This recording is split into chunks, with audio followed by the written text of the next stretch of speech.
నీవయ్యా, స్తోత్రాలయ్యా, నా దైవము నీవయ్యా. శుభోదయం.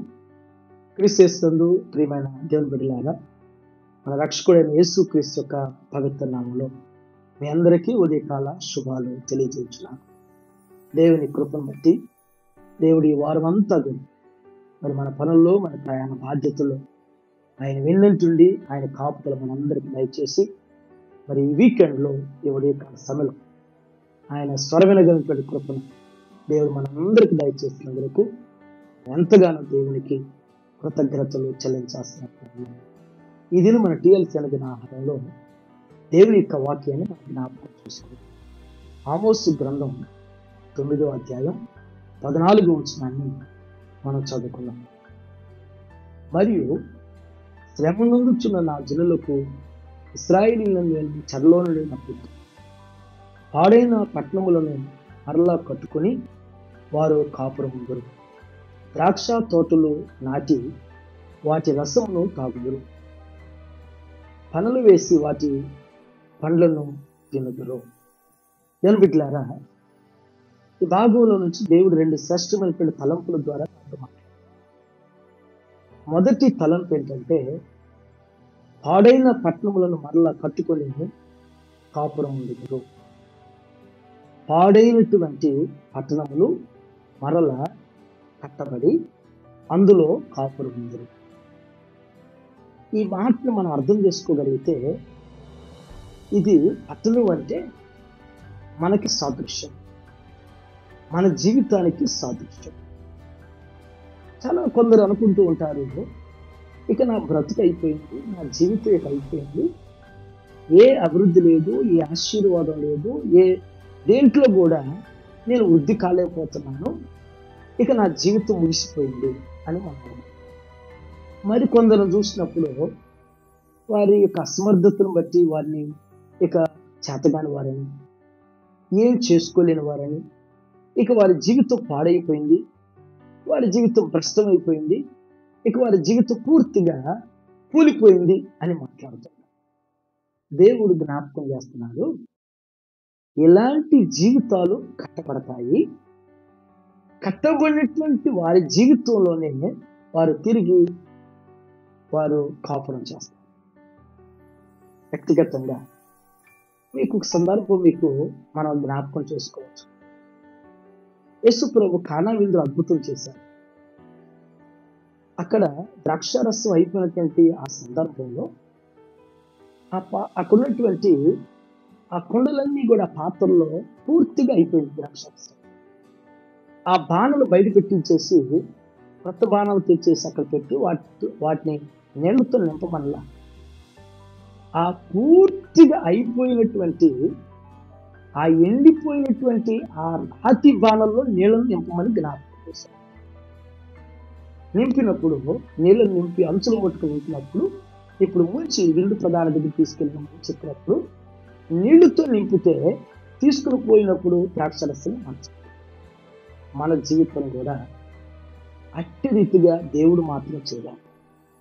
పాడైపోయిన జీవితం, ఇక పూర్తిగా నాశనం అయిపోయిన జీవితం, పూర్తిగా పడిపోయినటువంటి బ్రతుకు, ఇక పూర్తిగా నాశనం చేయబడిపోయి కృంగిపోయినటువంటి జీవితాన్ని తిరిగి కట్టుతాడు, తిరిగి పునరుద్ధరిస్తాడు. వారి జీవితాన్ని ఉన్నతంగా దేవుడు మార్చగలిగినటువంటి వాడు. రెండవ తలంపు, ద్రాక్ష తోటలు నాటి వాటి రసమును త్రాగుదురు, వనములు వేసి వాటి పంటలు తిందురు అంట. శ్రేష్టమైనటువంటి తలంపు ఈ మాట. ద్రాక్ష తోటలు నాటి వాటి రసమును తాగుతురు అంటే అర్థం ఏంటంటే, ద్రాక్షలు నాటినప్పుడు ద్రాక్షకాయల నుంచి మరి రుచికరమైనటువంటి ద్రాక్ష రసం సేవించడం అంటే, మనల్ని బట్టి మన బిడ్డల యొక్క జీవితాలు మనకు ఎంతటి మాధుర్యతనిస్తాయి. మన బిడ్డల యొక్క విద్యలో, మన బిడ్డల యొక్క ఉద్యోగాలు, మన బిడ్డల యొక్క మరి వారి అభివృద్ధిని చూసినప్పుడు, వారిని గురించి, మన బిడ్డల గురించి అనేకులు చెబుతున్నప్పుడు, అది ఎంతటి ద్రాక్షరసం ఎంత మత్తులు ఇచ్చిందో, మన బిడ్డల యొక్క అభివృద్ధిని గురించి చెప్తున్నప్పుడు మనకు ఎంత మాధుర్యంగా, ఎంత కమ్మదనంగా ఉండిద్దంటే, ఆ విధంగా మనల్నే కాదు, మన బిడ్డలను కూడా దేవుడు ఆ విధంగా చేస్తాడు. అక్కడ రాయబడినటువంటి మరొక మాట ఉంది, అక్కడ వచ్చిన వనములు వేసి వాటి పండ్లను తింటారు. అంటే బిడ్డల యొక్క కష్టార్జితం కూడా, బిడ్డల యొక్క అభివృద్ధి ఆశీర్వాదాలను కూడా మనం అనుభవిస్తామంట. అంతటి ధన్యత, అంతటి కృప దేవుడు ఈ వీకెండ్లో కలిసి మనం జ్ఞాపకం చేస్తాం. ఈ లేఖనాలు మనందరి జీవితాల్లో, ఇంకా ఎందరైతే వారి జీవితం పాడైపోయిందని, వారి కుటుంబం పాడైపోయిందని, బిడ్డల జీవితాలు భ్రష్టులు అయిపోయారని చెప్పేసి అందరూ విచారపడతారు. వారందరి జీవితాలు వారి బిడ్డలు ఆధుర్యత కలిగినటువంటి వారుగా, మంచి శ్రేష్టమైనటువంటి వారుగా దీవించబడేటువంటి కృపలు దేవుడు వారిని ఆశీర్వదించాలి. అటు రీతిగా దేవుడు వారి అందరి జీవితాన్ని వృద్ధిపరుస్తూ దీవించడం. ఈ దినం మనం మన సంఘ సభ్యులు వివాహ వార్షికోత్సవం జరుపుకోబోతున్నటువంటి చార్లెస్ గారికి, సుష్మిత గారికి వివాహ వార్షికోత్సవ శుభాకాంక్షలు తెలియజేస్తున్నాను. మరి కానా విందులు చేసిన అద్భుతాన్ని చార్లెస్ గారి దంపతుల జీవితంలో, వారి కుటుంబంలో దేవుడు స్థిరపరచాడు.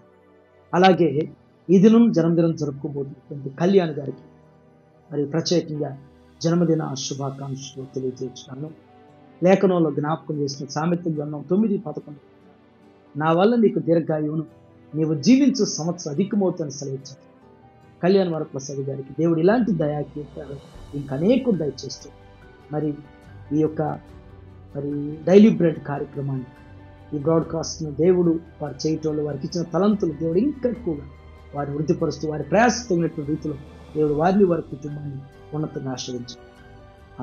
దీవించావే సమృద్ధిగా, నీ సాక్షిగా కొనసాగమని, ప్రేమించావే నన్ను ప్రాణంగా, నీ కోసమే నన్ను బ్రతకమని, దారులలో ఎడారులలో సెలయేరులై ప్రవహించుమయా, చీకటిలో కారు చీకటిలో అతి స్తంభమై నన్ను నడుపుమయా. ప్రార్థన చేసుకుంటాం. దయగల మా తండ్రి, కృపగల మీకు వందనాలు. ఈ ఉదయం నాయన దివ్యమైనటువంటి మీ యొక్క వాగ్దానం చేత మాతో మీరు మాట్లాడేందుకు వందనాలు చేస్తాం. ఆ వాగ్దానాన్ని మా అందరి జీవితంలో స్థిరపరిచి నెరవేర్చండి ప్రభా. పాడైనటువంటి జీవితాలు కట్టి అందులో నాయన వారి జీవితాలు నిలబెట్టేటువంటి వారిగా, అయ్యా వారి బిడ్డలు నాయన మరి మాధుర్యతగలిగినటువంటి వారిగా, అయ్యా మరి వారి బిడ్డలను ఎంతగానో మీరు హెచ్చిస్తాను, ఆశీర్వదిస్తానని మీ లేఖన మర్మాల ద్వారా మాతో మీరు మాట్లాడే విధానం బట్టి వందనాలు చేస్తాం. దేవ, ఈ లేఖనాన్ని ఈ ఉదయం తీయాల్సిన దినాహారం చూస్తున్న ప్రతి బిడ్డ జీవితంలో స్థిరపరిచి నెరవేర్చండి. ఇద్దరు వెడ్డింగ్ యానివర్సరీ జరుపుకుంటున్నాను చార్లెస్ గారి దంపతులు మీరు ఆశీర్వదించండి, వారి బిడ్డలను మీరు దీవించండి. అయ్యా ఉన్నతమైనటువంటి మీ కృప ఆశీర్వాదాలు మీ దాసుని కుటుంబానికి, వారి బిడ్డలకు దయచేస్తారు. అలాగే నా ప్రభువా, వారి జన్మదినం జరుపుకున్నటువంటి కళ్యాణ్ గారిని మీరు జ్ఞాపకం చేసుకుని దాసునికి నాయన మంచి ఆరోగ్యాన్ని, ఆయుష్ను అనుగ్రహించి ఇచ్చేటువంటి భార్యను, బిడ్డలను మీరు దీవించండి. వారి కుటుంబాన్ని మీరు ఆశీర్వదించండి. మరి వారి యొక్క టెక్నికల్ టీం అంతటిని కూడా మీరు దీవించి ప్రభావ ఇంకెక్కువగా నాయన మీ సేవలో బిడ్డలు సహకరించడానికి నాయన మీ కుమారుని ఇంకెక్కువగా మీరు స్థిరపరిచి బలపరచండి. యేసయ్య నామములో అడుగుచున్నాను తండ్రి, ఆమేన్. God bless you all.